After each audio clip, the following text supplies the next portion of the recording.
Today's webinar is produced by BOMA Austin, and I'm Allison Peterson with Blue Ocean Energy. And along with David Schott, who is also on the call, we can't see you though, David, because he's going to do the presentation, we chair the BOMA Austin Sustainability Committee. Today's webinar is Module 5 of the BEEP series, and that's the BOMA Energy Efficiency Program. And our topic is, as you can see on the screen, building the business case, valuing energy enhancement projects, and financial returns.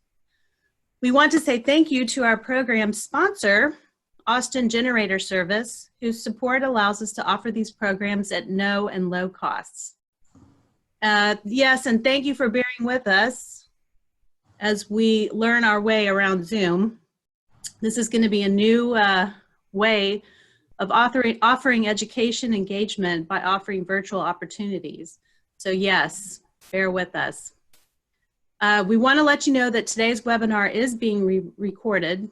We'd like to share it with other people who cannot participate. Only the presenters will be shown on the screen with this presentation. If you have questions, as you've seen, there is the chat section. And I think there's a Q&A. Is there also a Q&A section, or is it just the chat, Jenna?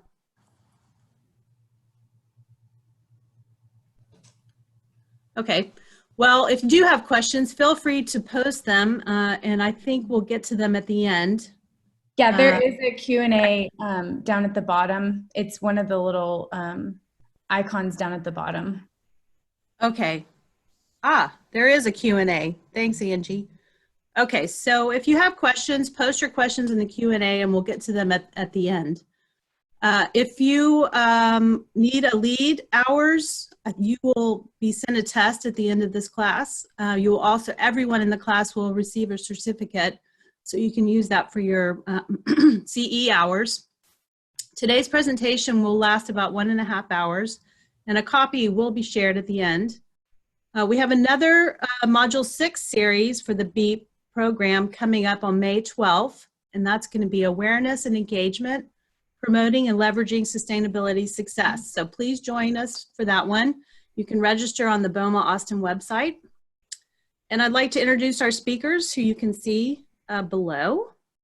Thank you so much for joining us today.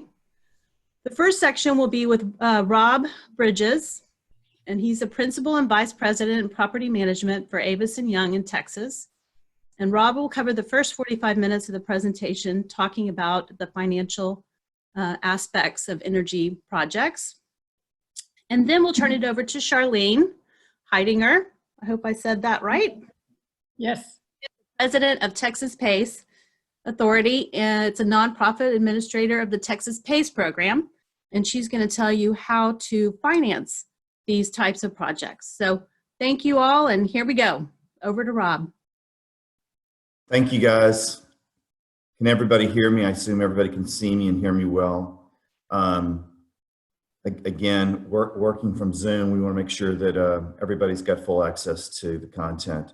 I'm looking at my screen, which I have my notes, so I'll be directing David to change the slides as we go, so that I can view my notes without you having to see my notes. So if there's no questions from anybody on the panel, we'll get started. So thanks again, and welcome to Building the Business Case for Valued Engineer Enhancement Projects and Financial Returns.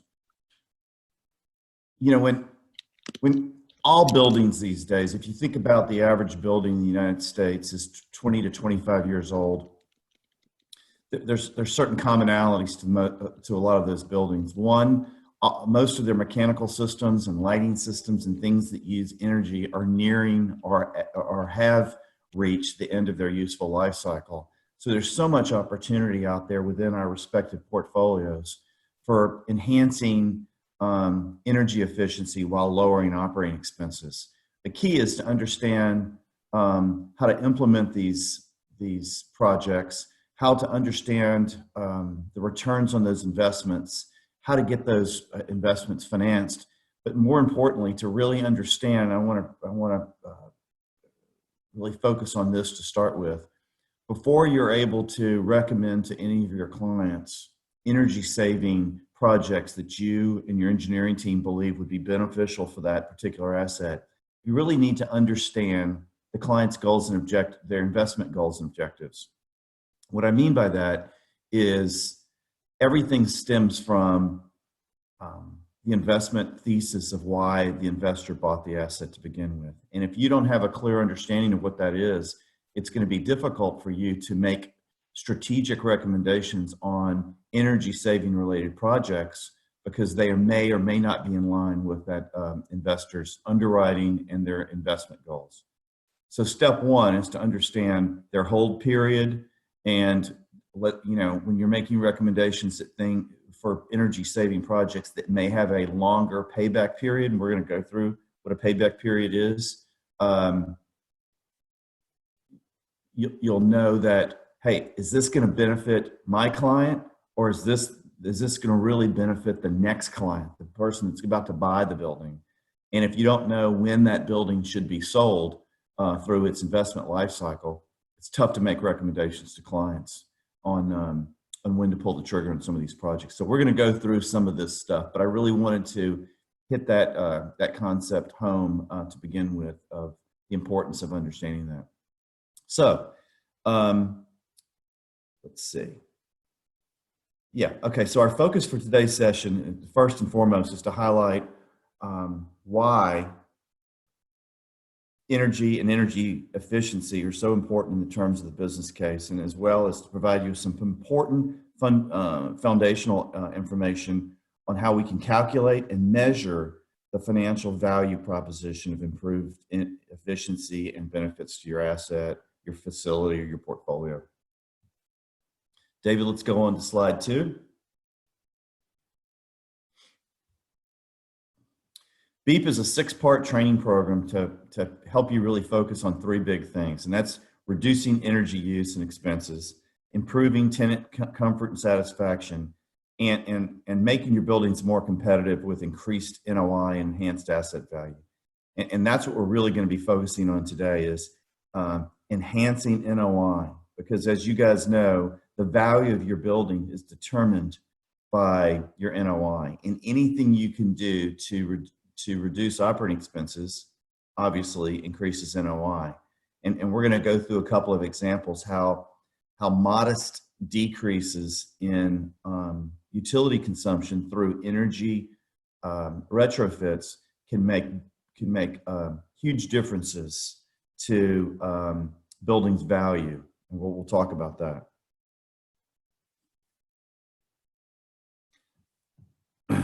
BEEP will be delivered in these webinars like we're doing today, as well as live settings and conferences like the BOMA International Conference and energy building shows. BEEP can be presented live in partnership with BOMA locals and even to support corporate training programs. If you have additional information on, if you need some additional information on future BEEP courses, please just reach out to the education team at BOMA. And they will be happy to provide you with information on other BEEP courses. David, next slide, slide 3. So how does BEEP help with all those benefits and outcomes?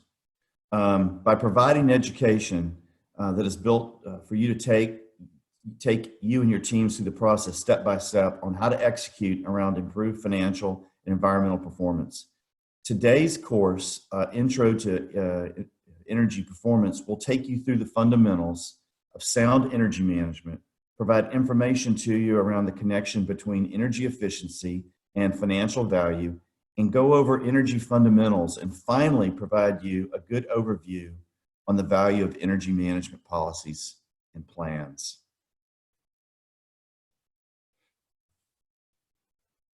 Next slide, David, number 4.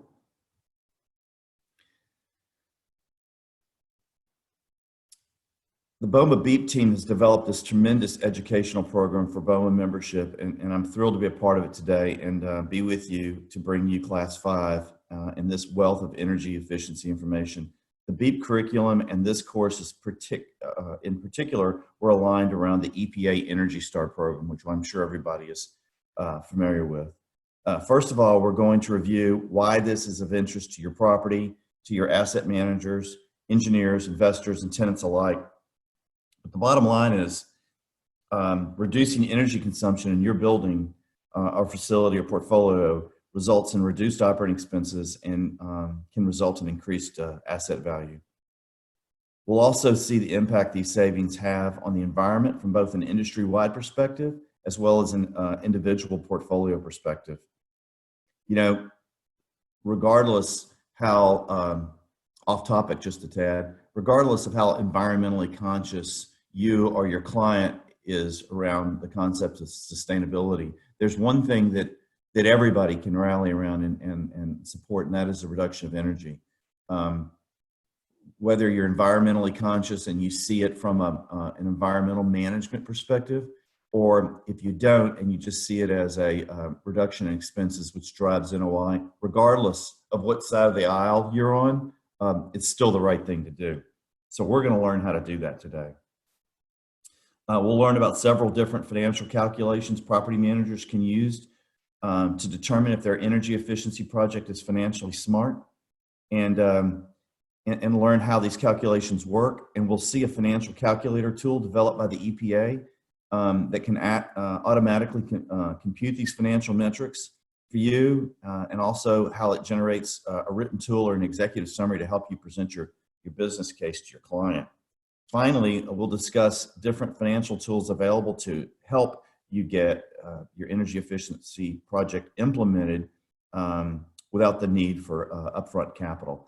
Because if your client did not underwrite these types of capital expenditures in their original underwriting in buying the building, it's going to be very difficult for them to be able to pull the trigger on large capital projects if they didn't underwrite those. So we're going to learn from Pace today on how to finance those so that it's completely transparent and it doesn't affect the underwriting the client originally had, which is the beauty of all of this.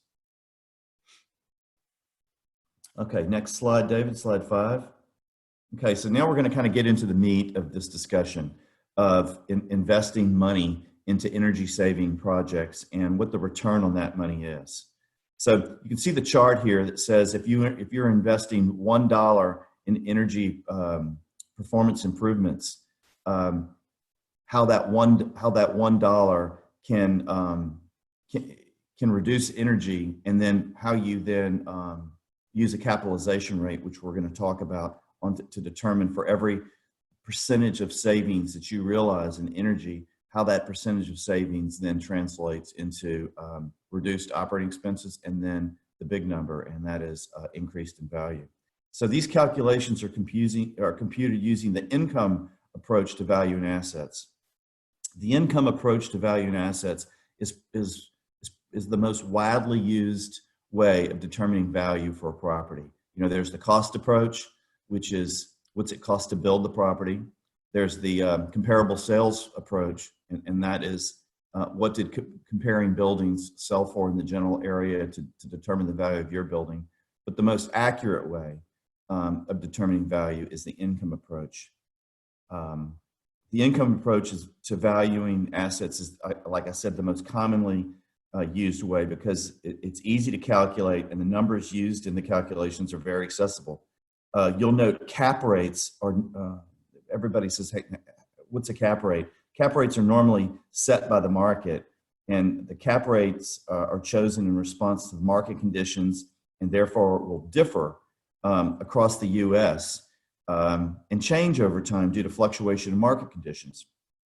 Market conditions that contribute to the computation of the cap rate include things like current interest rates, supply and demand of commercial real estate in the local area, supply of alternative investment opportunities, i.e. non-real estate related investments. Where else can I invest my money? Risk factors such as stability of currency, projected growth in local businesses, associated demand for office space, proposed legislation that may impact the desirability of operating in a given area. All of those things are are calculated to determine what the cap rates are.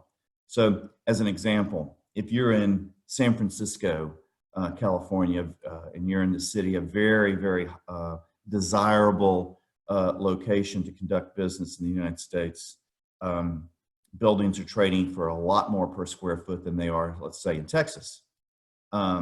So real estate is valued much higher per square foot in that area than it is here. And the reason why is because of all those factors that affect value.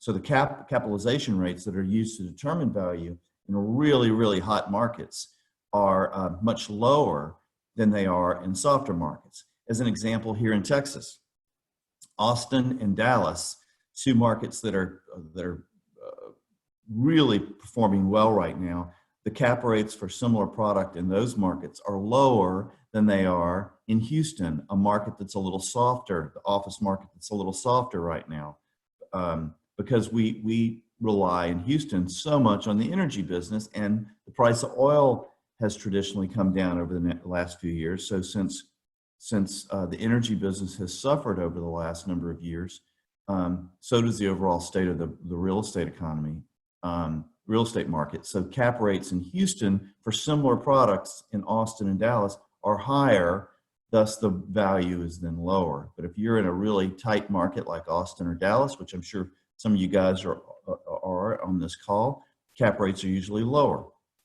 So we'll go through this. So the example here is if you're investing money into a energy saving related project, and that energy saving project, if you invest $1 and that energy saving project reduces your energy consumption by 10%, and the cost savings is 20 cents per square foot.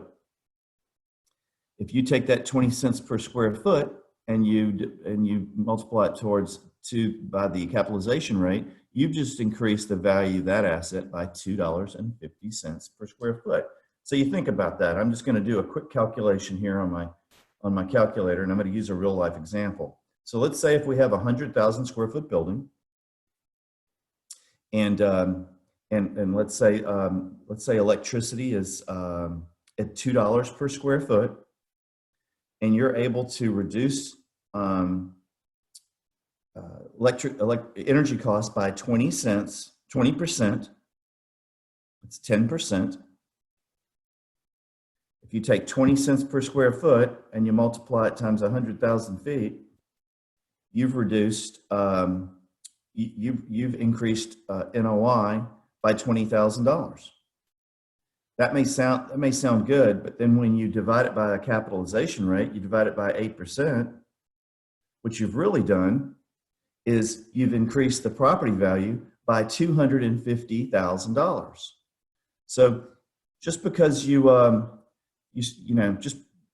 just because you were able to save a little bit in electricity costs by 10%, when you capitalize that number, you've raised significant value in your building by lowering those operating expenses. So then you can simply compare the cost of the energy saving improvement compared to the value that was created, and then you do what's called a return on that investment. And we're going to get into that for a minute today.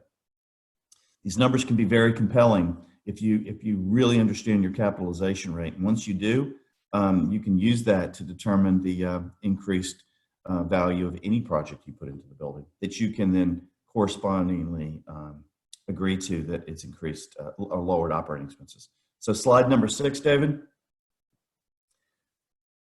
This is just taking this formula to a much bigger level. We're saying now that BOMA represents 9 billion square feet of space across the country. And if you took this to a bigger number, 9 billion square feet, and you were able to reduce energy consumption by 10% across 9 billion square feet, you would increase net operating income on that 9 billion square feet by 1.8 billion. And if you capitalized 1.8 billion at 8%, or you take 1.8 billion and you divide it by 0.08, you have then increased the value of that 9 billion square feet by close to $23 billion. So you can see how important this is and how important BOMA is in driving education and preparing people in their markets to run buildings more efficiently, because they can have enormous impact on our ability to grow value throughout the real estate community. Slide 7, David. Okay, so going on the other side of the aisle, the environmental benefits of energy reduction. And I think when you're doing any kind of energy related retrofit in the building and you're calculating your return on your investment, you should also use the metrics that BOMA can provide that will then show us what the corresponding benefit to the environment is. Because I personally believe that both sides of the coin need to be discussed and appreciated for the value that you're bringing. So using that same formula that we did, that we used in slide 6, reducing energy consumption by 10% on the 9 billion square feet of square footage under BOMA right now. Some stats here that I think are amazing. One of them is you're saving 116,000 acres of forest. You're saving 1.6 billion gallons of gasoline, and so on and so on. Pretty amazing statistics when you think about it, because there's not one building I think that we could manage that there's not opportunities to reduce energy consumption by 10%. Knowing that the built environment is aging, and the lion's share of our portfolios are older assets, there's tremendous opportunities to save money by deploying the correct energy saving measures. And the environmental impacts are off the chart. So depending on how important these types of statistics are to your client, I would make sure that they're part of your underwriting. Slide 8, David.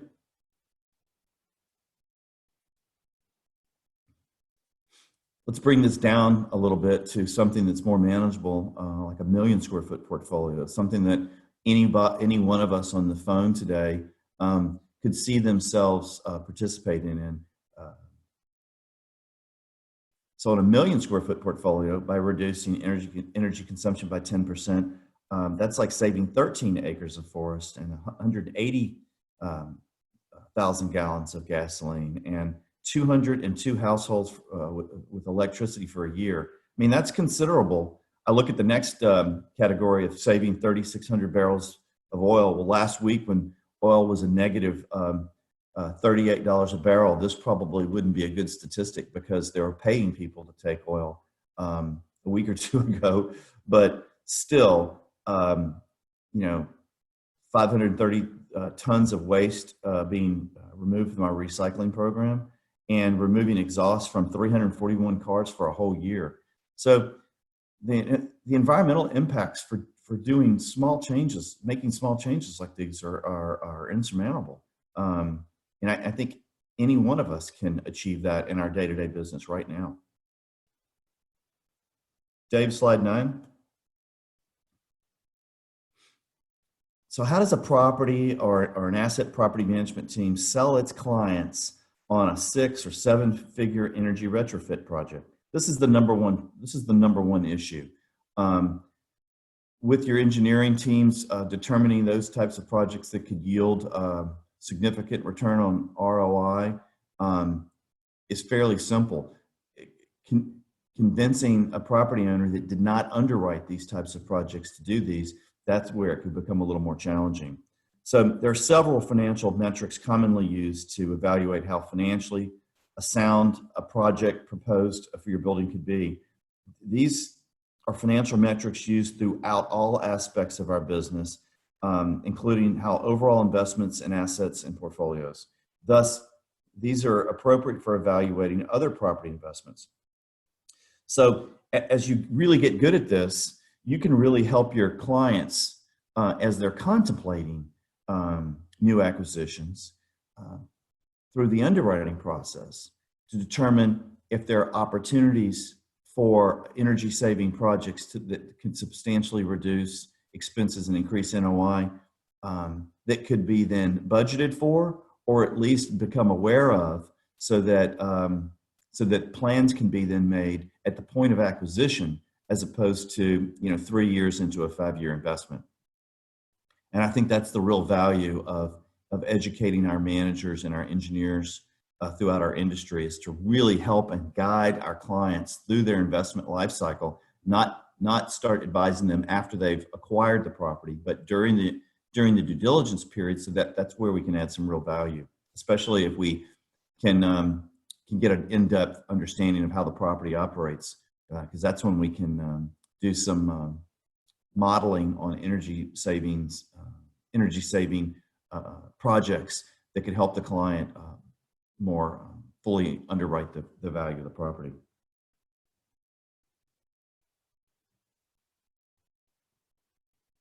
Okay, we're going to define 6 of these financial metrics today. There's a few of them that are most important, so I'm going to spend most of our time on the few that you'll use time and time again. So David, let's go to slide 10. So these financial metrics are as follows: simple payback period. How long does it take to pay a project back? I.e., if you spend $10,000 on a project and it saves you $1,000 a month in energy, it takes 10 months to pay back that original investment. So that's the simple payback period. That's one that you'll be using quite often, because if I'm only going to hold this property another 2 months, let's say for simplistic terms, and this has a 10-month payback, I'm only going to get the benefits of 2 out of the 10 months. It might not make sense for me to do that. But if I'm going to hold it for 5 years, obviously that makes sense to invest that money. Return on that investment, i.e., what am I going to receive in savings compared to the money that I invested? Using that same example, we spend $10,000, we save $1,000 a month for 12 months. That's $12,000. So for a $10,000 investment, you can see the return on that investment is very strong. It pays itself back and actually offers a profit within the first year. The net present value, that's probably hardly ever use the net present value to determine the value of capital improvements. So we're going to kind of slip over that and go into the internal rate of return. That's something that clients are probably going to be most focused on, because everything in investment real estate goes back to internal rate of return. Of course, net operating income, how does it affect NOI? And then lastly, at the end of the day, how much value have we brought to the bottom line as it relates to the value of the building, which is probably the most important thing of all, because the only reason to buy a piece of investment real estate is to then prepare to sell it. And if the old adage is, you make your money when you buy the real estate, not when you sell it. Because if you bought it wrong and then you consequently operate it wrong, which is in our world, then you'll never see the financial return you're looking for. So the more we can help our investors understand how to underwrite the value of the building, and then of course at the point of acquisition, and then of course how to see the value that is driven through sound operating practices during the hold period, helps them reach their long-term financial goals. Okay, so slide 11. We're going to go through each one of these. A simple payback period. Like I said, the example there is time required to recover the cost of the capital improvement. So the example that we're using here is $100,000. Let's pretend like this is a lighting retrofit. $100,000 lighting retrofit. It has corresponding energy savings of $33,000 a year. And when you're looking at the savings of a project, you can't just look at what the energy savings are, because there are other costs associated with not doing the project. Increased maintenance associated with older equipment,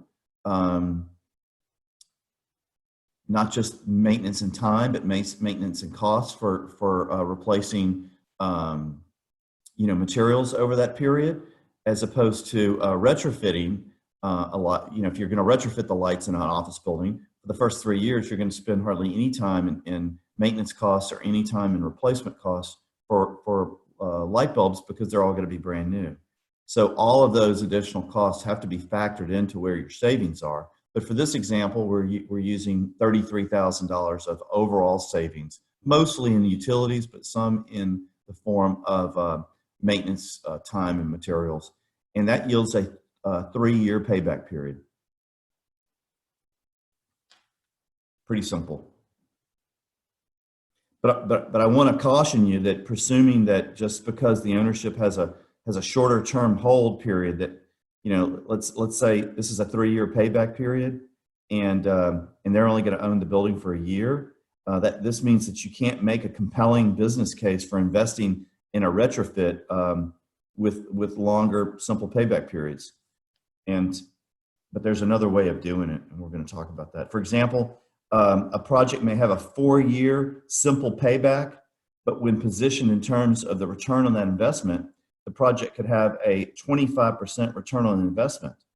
Even though the payback period may be a little bit longer, still the return on that investment could be very high. And that's typically accretive to the asset's overall value. And if you can effectively communicate the value proposition to owners, owners will often not only approve the project, but see the real value in the organization that helped identify and properly present such an investment. Because these savings are not going to just be for them. These savings will then be realized by the future owner, which then increases the value of the building. The point here is that there are other ways to evaluate a capital investment other than a simple payback period, and we're going to talk about those. David, slide 12.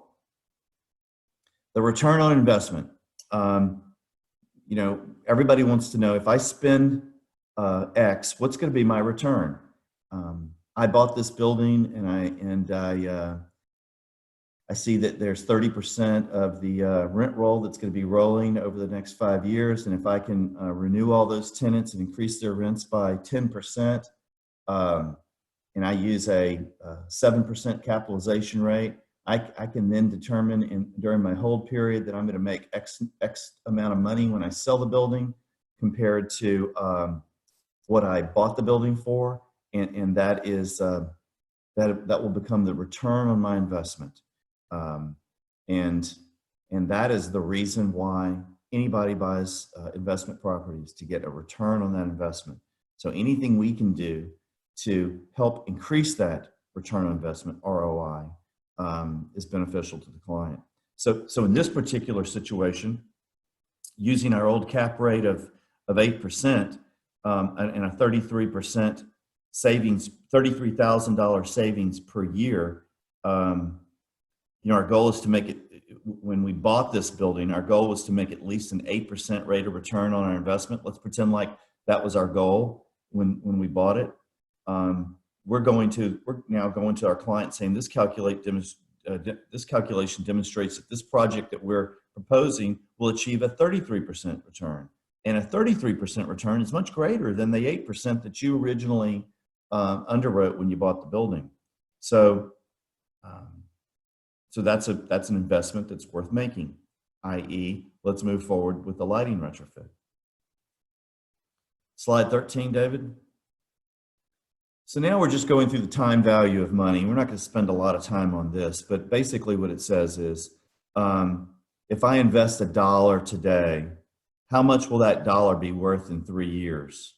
And it's the same premise. By investing $1 in an energy saving project today, how much will that yield me in savings over the next 3 years?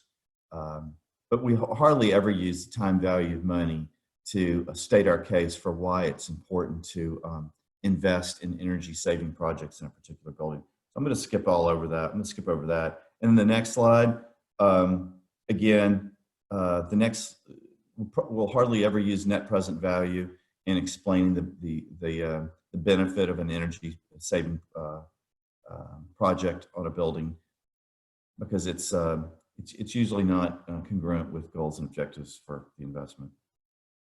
The internal rate of return is, though, i.e., what's my return on investing dollars in energy saving projects. So here's an example.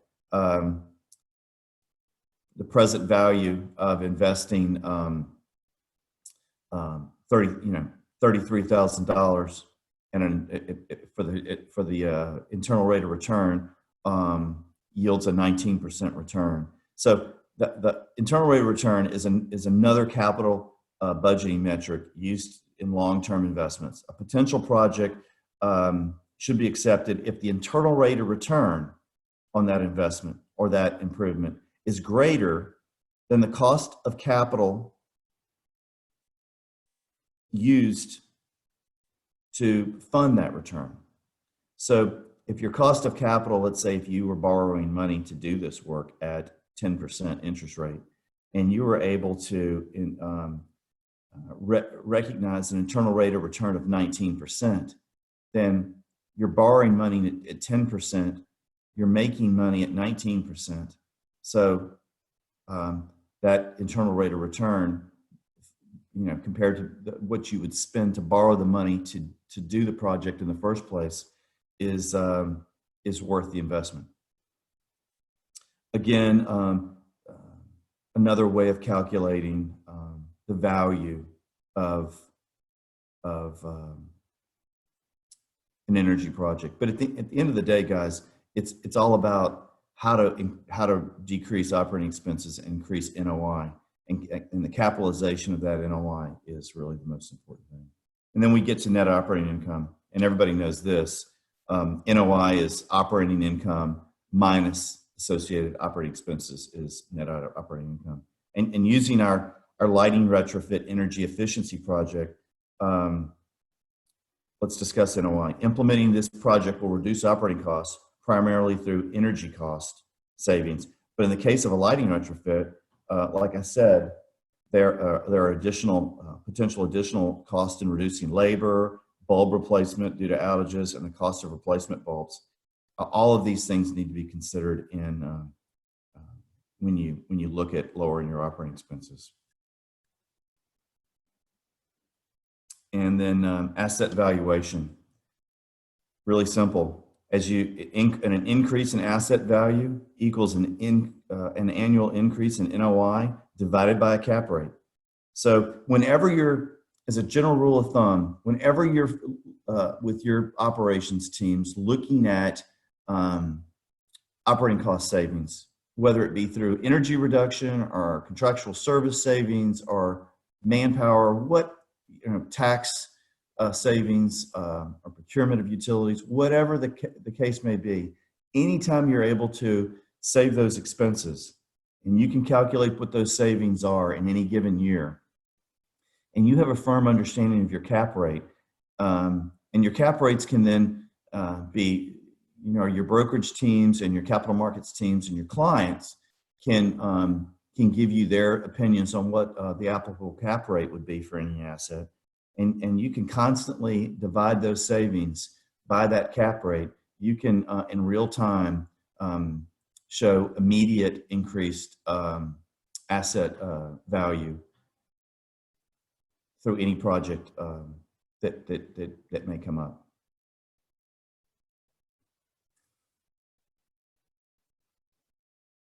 I'm scrolling through my notes here.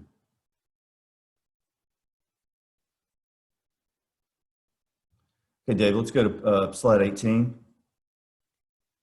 So again, I love this slide because it's called pennies to millions.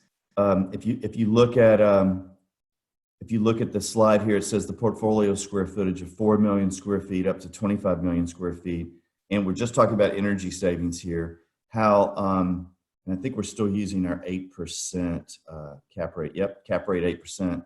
You can see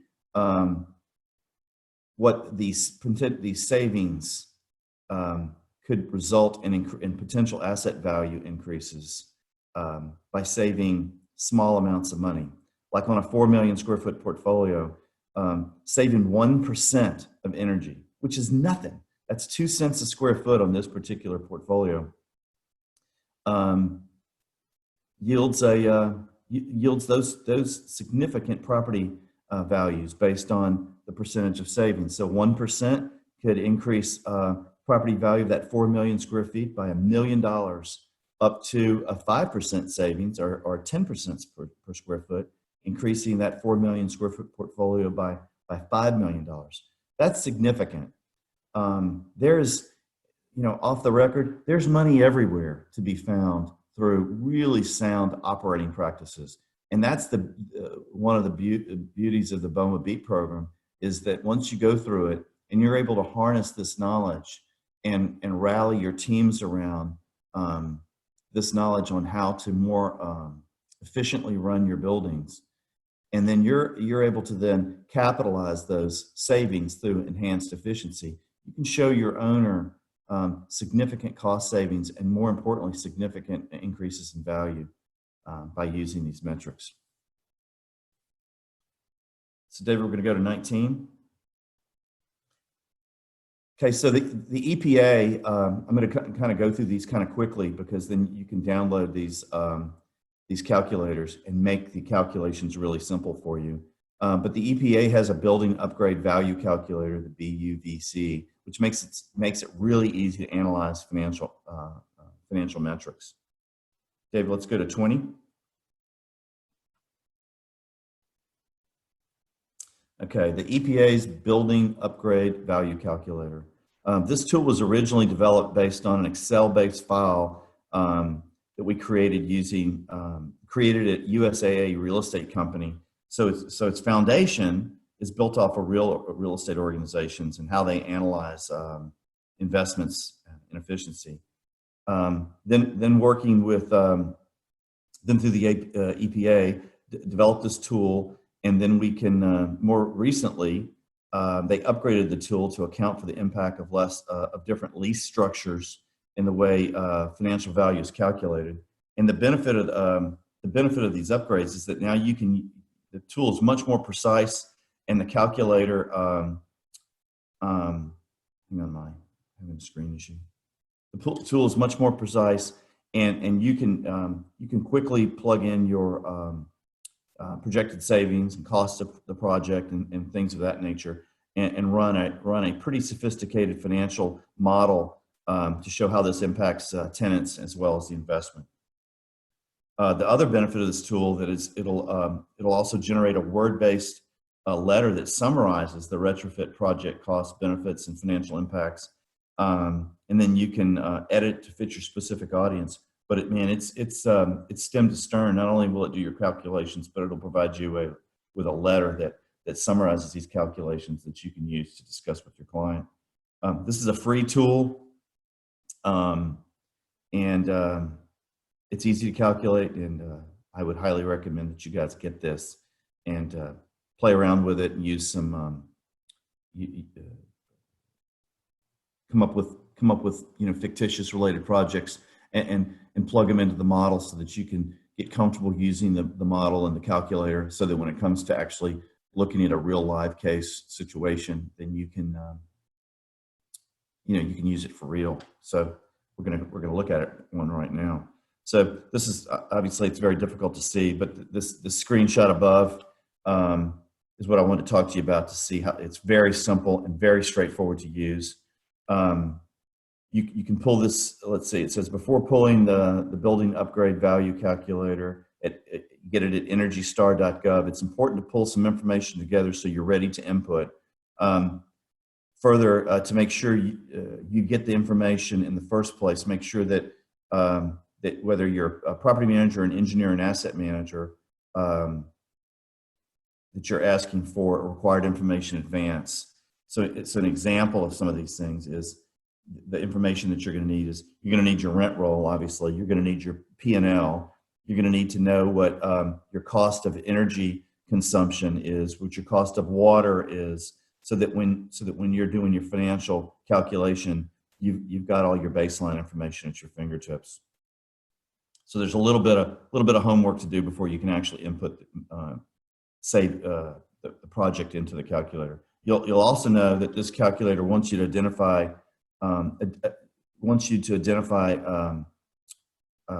measure category. I don't really understand measure category. Let me read this real quick so I can explain it to you. What it's saying is the calculator allows you to put in for whether it's a lighting upgrade or an HVAC project, so that you can reference each project individually on the calculator. This is important because it allows the tool to provide the qualitative aspects of the analysis in their auto-generated letter, so that the letter clearly identifies not only the savings that can be garnered through a project, but what specifically the project is. So don't try to, my message is, don't try to reinvent the wheel or build one of these yourself. It's already there for you, and you're ready to get to work on it. So, you know, the upgraded version of this also allows you to add tenant information, leasing information. So either being well-versed or reviewing leases as part of this process will be helpful, and important things to know to have at the ready would be your lease abstracts, for an example, and it makes it easier to identify things like lease terms, base years, or expense stops, because all those things have to be calculated, especially for projects that have pass-through opportunities. Let's use an example of a lighting retrofit. Most leases, we'll come to this in a second, but most leases allow you to pass through the cost of energy-related savings projects as operating expenses. As an example, let's say you spend $100,000 on a lighting retrofit, and it saves you $33,000 a year in energy savings. The lease typically allows you to pass back $33,000 a year of that capital improvement as a recoverable, because it goes to offset energy. So if you know that ahead of time, if you have an understanding of your leases, not only is it passed through so that you can recover your initial investment costs, but then after the investment cost is paid back, then your operating costs decrease, and then you can show increased value. So it's another way to recoup your capital investment. So obviously, before you start doing this, you have to have a thorough understanding of what your leases will allow. David, slide 23. Again, what's cool about this calculator is it summarizes the financial results in one easy report that is it's easy for you to walk through with your client. David, slide 24. And then it's really cool because then it generates a cost benefit to each one of your tenants. And then slide 25, David. Then it summarizes the project to your tenants. It shows all the key financial metrics. It touches on the non-financial benefits, like the environmental impact. And then you can modify the letter accordingly to incorporate or detail additional selling points. But it's a great way to show your tenants that that you're heavily focusing on reducing operating costs and improving the environment at the same time. David, slide 26. I'm running a little short on time, so I'm going to use an example of a project, and then we're going to move on. This is a project in Southern California called Irvine Center Towers. It's about 890,000 square feet. It's a 5-building project complex, and the problems here where they had, it's an older assets like we discussed before. The challenges were unreliable HVAC and thermal energy storage systems, high repair and maintenance costs because of older equipment, obvious constant tenant comfort issues because of aging equipment. It's non-reliable, and of course, high energy consumption.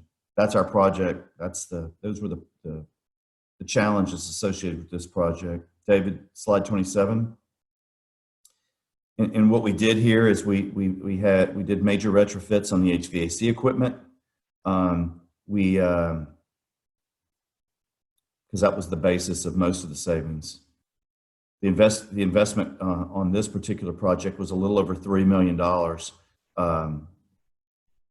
You can see where the money was spent there. So when we went to the financial calculator, David, slide 28. Our investment cost on, our investment cost for this project was $2.4 million, but it reduced energy consumption by 30%. That's significant on this big of a project. And then, of course, tenant comfort and satisfaction improved. So the payback period was 3.7 years. The return on investment was 27%. I mean, that was huge. Moving down to the internal rate of return was 11% compared to, at this particular time, you could borrow money at like 4%. So you were able to get a internal rate of return of 11%, like we said before. If you can make more on an internal rate of return than you can borrowing money, borrow money all day long. And then it increased net operating income by $650,000 because of the reduction of utilities. So using that, let's see what cap rate they used. I think they used an 8% cap rate for the purposes of determining this. They were able to increase value of the building by $8.2 million with a $2.4 million investment. Now, is that an investment that somebody would want to make on, 27% return? I would say yes. Anytime you can make a 27% return on your investment, which is probably 3 times that of what the original underwriting was for buying the building in the first place, that is a solid project and should be accepted, which in this case it was. Dave, slide 29. So in addition to utility savings, there was rebates from the local utility company of almost $600,000, and then the electricity savings and the Energy Star rating increases. It went from a 68 to an 89, which was great from an environmental standpoint. The tenants were happy, and we raised over $8 million in increased value to the asset. So you can see how much value sound property management engineering can bring to projects like this that are definitely in need of energy retrofit. David, slide 30. So again, we covered all this. We increased value. We improved rental and vacancy rates. We decreased utility costs. We increased the sales price, improved tenant attraction, retention, and quality, provided better comfort, health, and productivity to our building tenants. And then slide 31, David. So then it comes to, are we going to purchase the equipment? Or are we going to lease the equipment? Where's the money going to come from? Because like I said, we might not have underwritten this $2.4 million of capital expenditure when we bought the building. So where is that money going to come from? Slide 33, David, next. Internal financing. Really simply, this is paying, as the investor is concerned, financing the project themselves through internal capital that might be available to the owner. There's benefits and there's challenges. Benefits, it's simple. Just cut a check right out of your investment account. The challenges, obviously, is the performance risk. What if that capital investment doesn't return the yields that you were originally expecting? That could be risk. You could also, you're draining your capital supply, so you're not able to use that capital for other things like additional investments. Sometimes it's difficult making those decisions because you may have a board of directors that you may have to go through, and it might be difficult for that investment board to make decisions on whether to use internal capital to fund these types of capital investments. So David, slide 34. So the second one is obviously debt financing, borrowing the money from a bank. Again, the benefits are borrowers with good credit can take advantage of today's low interest rates. That's a big one right there. The challenges, many buildings are owned in a single asset LLC with low credit worthiness. That's the problem. It's very difficult for buildings to stand alone sometimes with credit worthiness since they're in an LLC.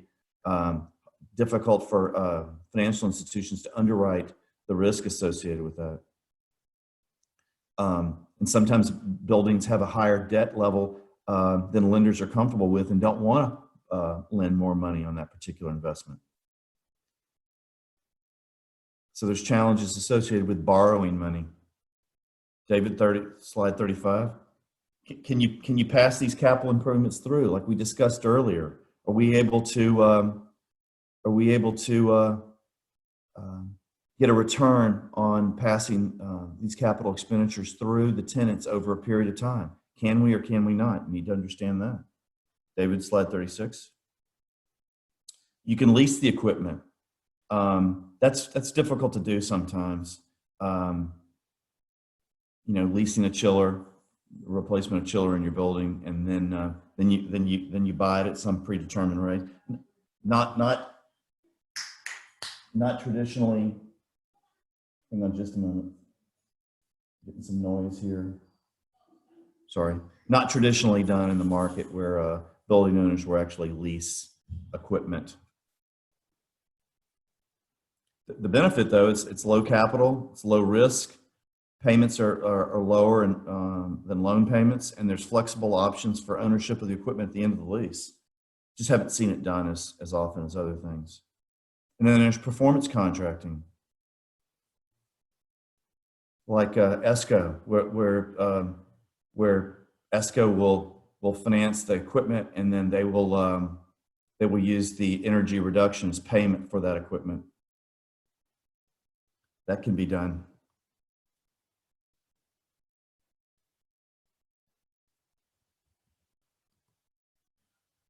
So this is performance contracting. And let me go back one slide to 37, David, sorry.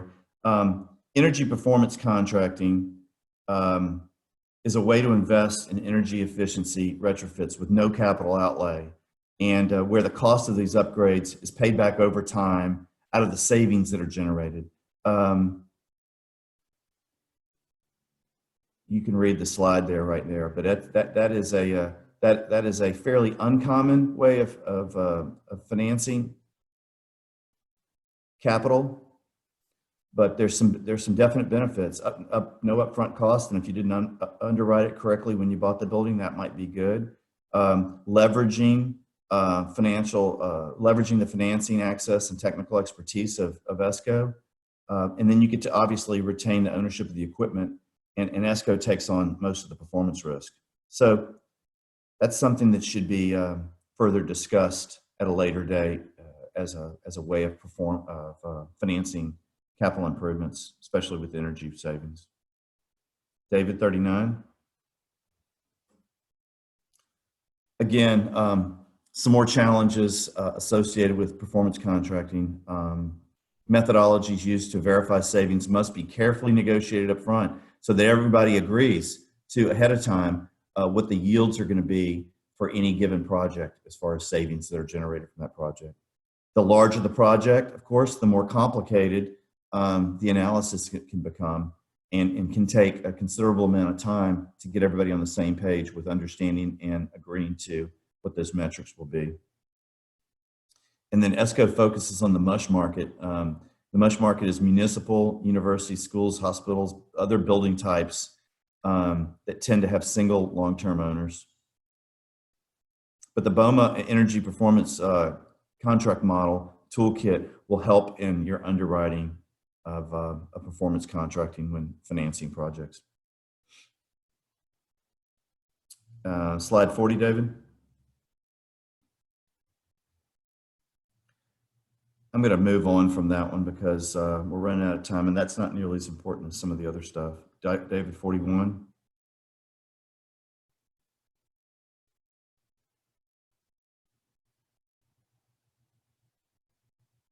Again, some more analysis on other ways to finance capital, energy-saving capital improvements through the performance guarantees, i.e., if we can agree that a particular project will yield a particular increase in performance, and everybody signs off on it, that's a way of guaranteeing that financial savings. David, slide 42. I'm going to move on to 43. again, we take a long time, and we're running low on time to really talk about the benefits of performance contracting. But just know that, just know that if we are looking at performance contracting with companies like PACE, because PACE is about to talk about performance contracting through them, and I think that's probably the most valuable message of today as it relates to how to finance a project. They'll fully discuss that when I'm done with my presentation. Day 44. Yeah, let's move on. Okay. Let's see. Charlene, do you want to are you going to pick up at about this point? Are you going to, is this a good segue for you to start talking about the PACE program? I am happy to start whenever. Yeah, you're, you know, ready because to wrap up. because the rest of this model really talks about performance contracting, and I think that is really starting to get into the real values and benefits of the PACE program. Because I think, especially in Texas, I think we have just a tremendous opportunity to use PACE for the financing of our projects. And it's very simple for the client to understand. We've already done the homework and the underwriting on the energy savings that can be derived, and PACE can provide real value to us going forward as we look at any given energy saving project that we have on our property. So I'm going to turn the presentation over to Charlene so that she can really dig into PACE, because that's something that I think a lot of people still don't know a lot about. And I think it's worth spending the last 30 minutes of our time digging into. So Charlene, why don't you take it from here? All right, thank you, Rob. And I just want to confirm, we're wrapping up at 10:30. Is that correct? Correct. That is correct. All right, thank you. Okay, bear with me a moment.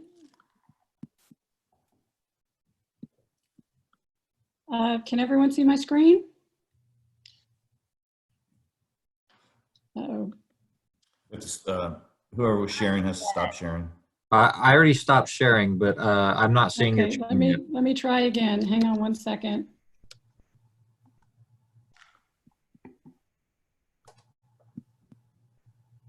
All right, I am clicking share screen and, oh, here we go. Sorry, there was another button. My apologies.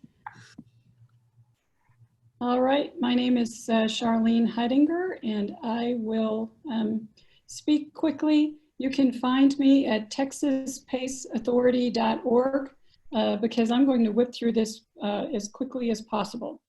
So I'm going to, just might help you with your test. I don't know if this question is on the test or not, but borrowing from the training you've just heard from Rob, you've done all your homework. You've put together a fabulous business case for these improvements. You've created value. You've done everything right. You've got one hurdle left, and that's how are you going to pay for it? And the Texas PACE program answers that question. There is now access to affordable, 100% long-term financing coming from private lenders that pays for itself. So there's a way to get this done and jump over the hurdle. I'm going to talk about the Texas PACE Act, the state of the market in Texas. We started 5 years ago with this program, and it is ramped up like a hockey stick until COVID, but we're already seeing activity. We're going to close another $1 million project today. So things, we are really seeing things starting to pick up. And then I want to walk you through how to do it and give you some case studies. There's no way we can do this in the time allotted in a real way. So I really hope you will follow up with me. I had run a nonprofit, a very small nonprofit called the Texas PACE Authority. It was created in 2015 by a group of people who wanted this program available in a public service sense. We operate as servant leaders, hoping that the rest of the world will profit greatly from this program.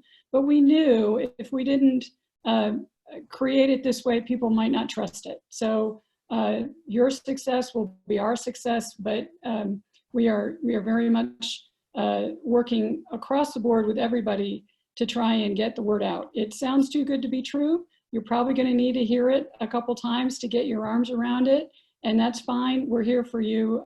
Would love to help you and your teams figure this out.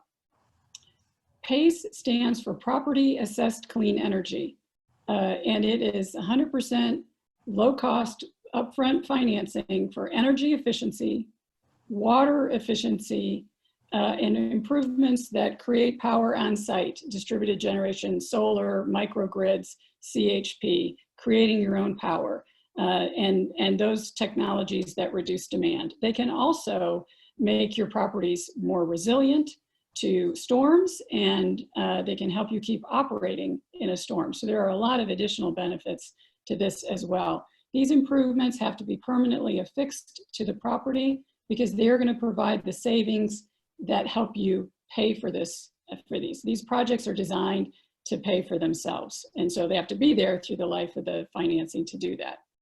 This program is only available to commercial, industrial, and multifamily properties, basically apartment complexes with more than 5 or more units. This is repaid through a special assessment on the property itself. This is a non-recourse loan. It is about financing against the savings on the property. The property is obligated to the local government to make these payments. Assessments are not taxes, but they're like taxes in that they don't accelerate. So they stay with the property. So these improvements are financed against the property, not the company. It's quite different, and that's part of the reason it takes a few presentations. So the statute was authorized by the legislature in 2013. It can only operate, you can only use it where the local government, a county or a city has enabled it, and then it's administered at no taxpayer cost. It's voluntary, you don't have to use it. You pick your own lender, you pick your own contractor, architect, engineer. And when this slide says open market, it means you are picking your capital provider, not the government. So you can use these measures. There's many more. Everybody seems to focus on energy and forget water. And there are significant water savings. And of course, as everyone in this webinar understands, that is a huge issue and risk for Texas. The cost of the materials, permitting fees, inspection fees, lender fees, program application and administrative fees, the Texas PACE Authority is compensated through grants from some wonderful foundations, but also a user fee paid by the property owner when the projects close. But basically, it's an all-encompassing financing for the qualified measures you're going to improve. So this is another way of talking about what Rob has been saying. There is a hurdle. Banks want to be paid back in 5 years. These projects tend to have very long ROI and they're very expensive. So from a cash flow perspective, whether you're borrowing money or you're using your internal assets, there is a huge hurdle that you have to overcome to get to those utility savings in the NOI. You still have to pay for these improvements, but PACE knocks that bar over and flattens it and spreads it out. So the idea is if you make smaller payments over a longer period of time, you're going to use the savings to pay for the project while you're increasing your NOI. That's the heart of this. So what does it do for you? You're not using your upfront capital. You don't have to worry about the hurdle rate. You don't have to lay somebody off and decide what you're not going to do because you're going to make these improvements. There's no upfront capital needed. You can overcome this barrier of lenders who are managing their own risk and wanting to be paid back in 5 years when your HVAC system might take 15 or 18 years before it pays for itself. There may not be internal funding. You may not be eligible for more funding from lenders. This is not a personal business loan. So it can help you with your debt ratios. This is a senior lien placed by the government on your property for the cost of these improvements. And as that, it can be an operating expense under a triple net lease. So if you don't have a lease that allows you to pass through these savings automatically, because this is a payment made to the local government, it can fit within that tax and fees portion of a triple net lease. But you're going to have to read your leases carefully to see if that's the case. And then finally, short-term ownership. The concern was mentioned earlier by Rob.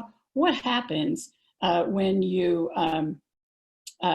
know that you're only going to own your owner, or you are only going to own your building for another 5 years, but your HVAC replacement is a 15-year return on investment? Well, doesn't matter. You can pay the first 5 years of your PACE assessment, assuming you finance this over, let's say, over 20 years.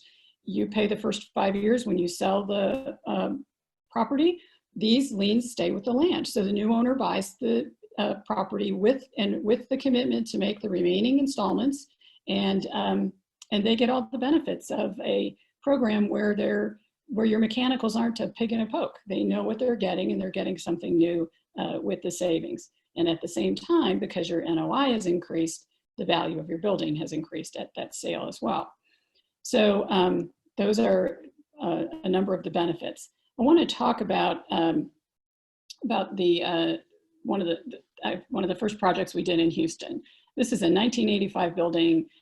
Owners in Europe, this is their cash cow. HVAC system is dead, and tenants are leaving. It's getting harder to fill this space because the energy is expensive and it's just not working. So the HVAC system was very unreliable. So the property manager contacted the owners and said, I've learned about PACE. We can borrow anything that makes this more energy savings. So they did expensive items like HVAC. We will not approve the project in Texas unless the savings exceed the cost of the improvements over the life of the assessment. HVAC and expensive things, HVAC, elevators, don't always come out automatically as cash flow positive. So what we're seeing a lot of is these expensive measures married with lighting. LED is a quick payback item. A lot of people forget about LEDs in their parking lots, but interior and exterior lighting is a big deal. It's a quick payback, and so it's good to marry that with expensive items. So that's what happened here. And you can see they also made sure they went and got their utility incentives. And that's one of the things we're seeing. PACE complements all the other financing opportunities that are out there for you. So we see this with new market tax credits. We see it with historic tax credits, utility incentives. We even have a project that received a USDA REAP, Rural Energy Assistance Program grant. And all of those things go to making your business case stronger. Let me show you what that means. You'll have to forgive me because my screen is the column that's most important, my favorite column, the PACE column, is hidden behind another row that I can see. So Rob talked to you about funding internally. At this $1.3 million project, that's just ugly, right? They're gonna save $200,000 a year, however it's funded, but the bottom line is it's 6.5 years before they would have broken even. And Rob taught us this morning that net present value isn't all that important. It's hard for us externally to know what an internal rate of return is, but so you'll have to bear with this secondary suggestion here. Conventional loans are even worse because it's the same cost, but then you add to it all the financing costs. So you're taking the same project, and when you finance it over 5 years, you're making that ROI go out all the way to 8.4 years, much less attractive. And as a result, it's got a negative NOI over 10 years. So the issue is, who's going to do that? Nobody. That's why we're dealing with deferred maintenance, which is going to make these buildings a lot less attractive as people are really worried about their costs coming out of COVID. Let's look at the PACE column. So you've got no down payment, same $200,000 savings, but we're going to, in this project, they borrowed over 20 years. So their annual payment is significantly less than their cost. So in addition to getting all of this energy efficiency work done, they're bringing cash into the building at a pretty significant rate. They're immediately cash flow positive. And as you can see, it's got a pretty intense impact on the net present value of that building.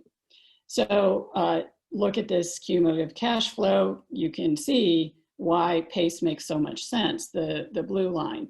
They're just immediately cash flow positive, and it's good news from there. So how does PACE work? In Texas, you won't be surprised to know that the business community and the lending community were very actively involved in putting together the model program. And unlike some other early adapter states, all the power is in the hands of the property owner and you, the manager. You get to put together the projects, decide what you want to do.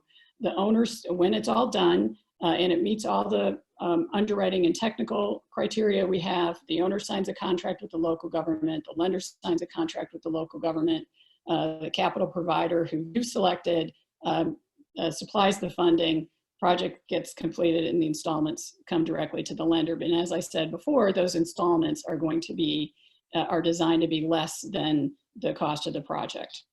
So in order to make this all work in Texas, local governments, property owners, capital providers, and service providers, architects, engineers, and contractors all have to work together. And so over the last 5 years, we've been out trying to train contractors, bring in more capital providers, get more local governments to create the program. And then the biggest challenge of all, getting property owners to understand something new and different when you're going 1,000 miles an hour with the job you already have. The BOMA training this morning, Rob's presentation has been fantastic, and it's helping me certainly use a better vocabulary in helping you put these projects together. But you still have to do all of that work. But when you're done, there is a common sense way to pay for it now where you're not competing with internal core capital or trying to justify a hit to the cash flow. So if you want to get into the weeds or you want your attorneys to get into the weeds, this is chapter 399 of the Local Government Code.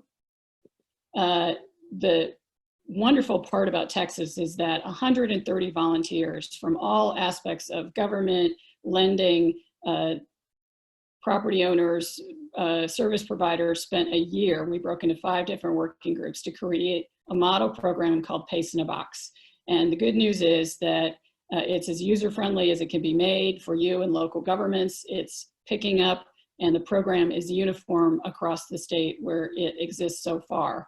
We're in 46 local governments, reaching 60% of the population. I only have 228 counties to go, to put that in perspective in Texas. But we're getting there, and it's working. And we're very proud of it, and we're very proud that if you have properties in Houston, in Dallas, in Austin, in San Antonio, it's the same program. And we've had property owners close multiple projects in different counties on the same day with one lender because of this uniformity.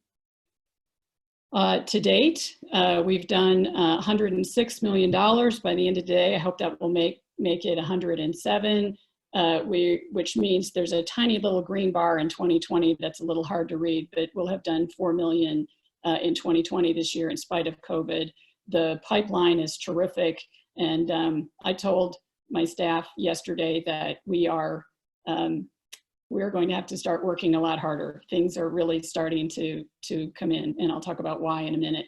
But I also want you to see that there's a full mix of property types using this.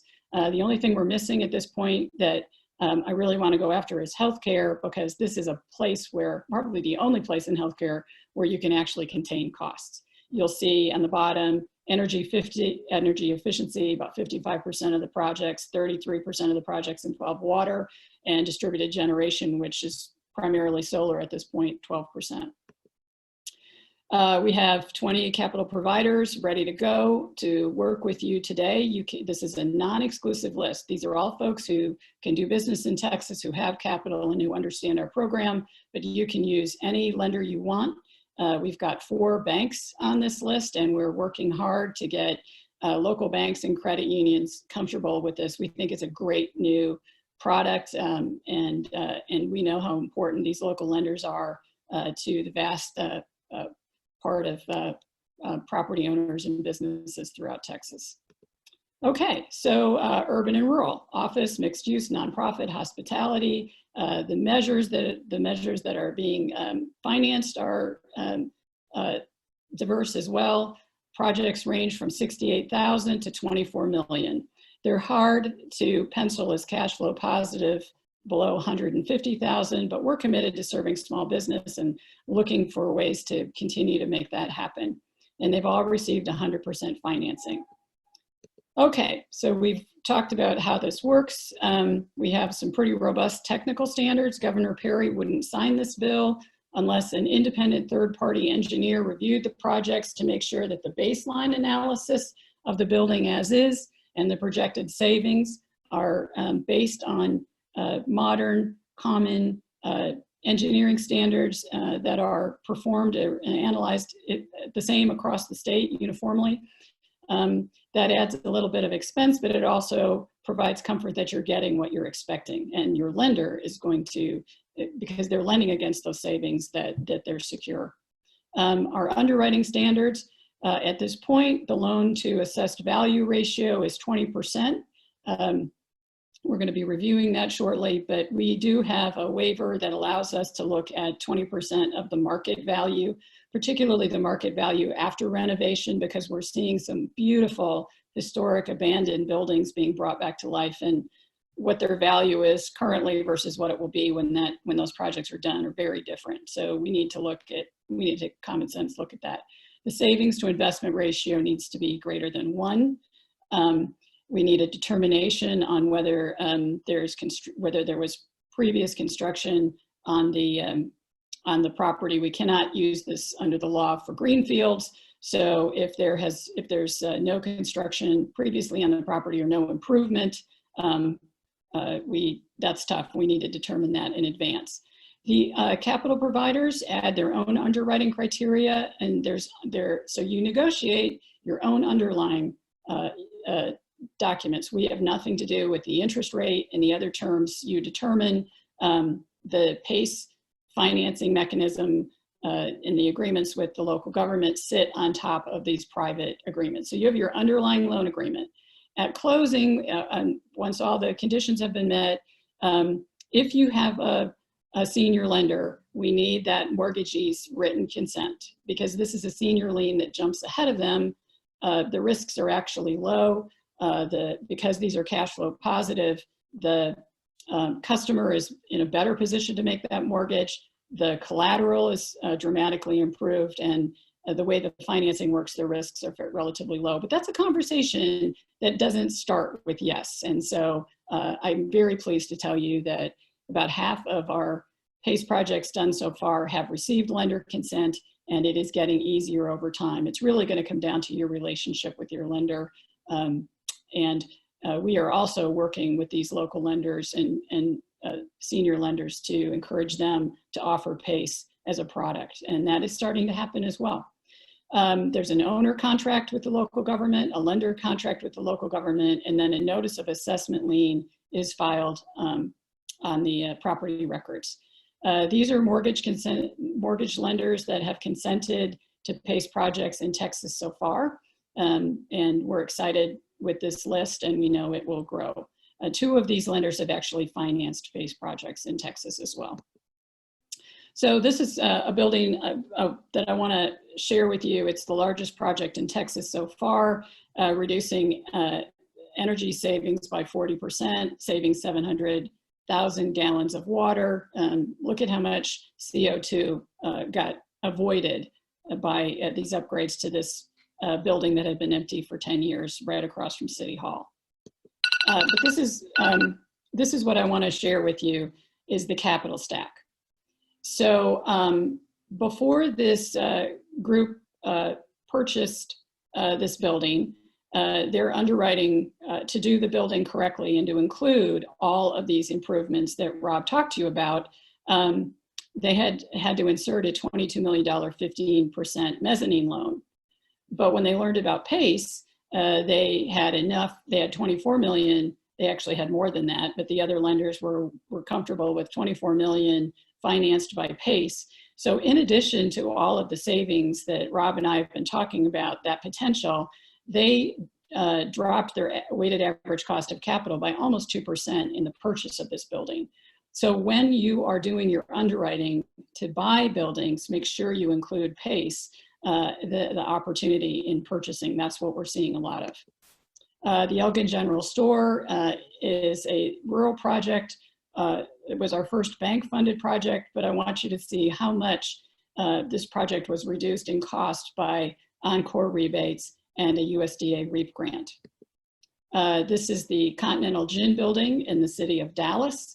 And my time is up, so I'm going to whip through these quickly. Most of these case studies are on our website, and I hope you will follow up with me to figure out how we can help you with your building. This is a historic name, the new ISIS Theater in Cowtown in Fort Worth, and we're very excited to bring this back to help bring this back to life. The Kimpton Hotel, former XTO headquarters, they've moved to Houston, and this building is going to be, this old office building, Historic National Register, is going to be a Kimpton Hotel in downtown Fort Worth. This old Motor Court Hotel is going to be turned into 307 studio apartments, much needed housing in East Austin. Simon Properties has used the program 6 times in Texas. We're happy to see them open up again. This is a small office building in Austin. All these projects don't have to be huge. Single owner building. Very, very pleased to show the variance in what we're doing. So this eyesore was built in 1926 on Route 66, the year it went through Amarillo. It's been looking like this for 25 years, and it's now going to be a Marriott Autograph Hotel, and it is already affecting the economic activity in the blocks around it in downtown Amarillo. We've got small nonprofits. Family Elder Care in Austin, Texas helps the elderly stay in their homes with services on a sliding scale. Their utility bill, their electric bill is about $5 a month now, meaning that their donation dollars can stay with their core mission. Plaza Hotel in El Paso, Hilton's first hotel, her first high-rise, excuse me. The heir to the Hilton fortune married Elizabeth Taylor, and I think she lived in the penthouse for about 6 minutes. But a lot of Hollywood spent some time in this place. It's wonderful to see it come back to life after 25 years. This is our first industrial project. One of the things that we didn't appreciate that is so important to communities, this empty building is not only going back on the tax rolls, but 60 to 80 permanent jobs here. The Plaza Hotel, that's 160 permanent jobs when that reopens. The Barfield building, that hotel in Amarillo, 55 permanent jobs created from empty shells. So we're really excited about what we can do for these communities and what we can do for your property owners, both in the purchase of these buildings and in maintaining them. We've had a lot of inquiries in the last 3 weeks about using PACE to refinance projects that qualify for PACE. And if there is evidence that the property owner intended to save energy and water, we can do that. PACE is a win-win for everybody, and there really is no downside to this. And the greatest challenge we face is it's a wonderful program that people just don't know enough about. So we hope you'll help us with that with your internal teams. There are a lot of resources available, and I'm hoping these slides will be made available to you so that you can follow up, because I know I've just barely scratched the surface, and this is how you can find me. Thank you so much for joining us today, and I will turn my screen back, and I know there's very little time left, and but we do hope that you will follow up, and take advantage of all the great learning that Rob shared in putting that case together, the business case for doing this, and we would love to help you figure out how to pay for it. Thank you.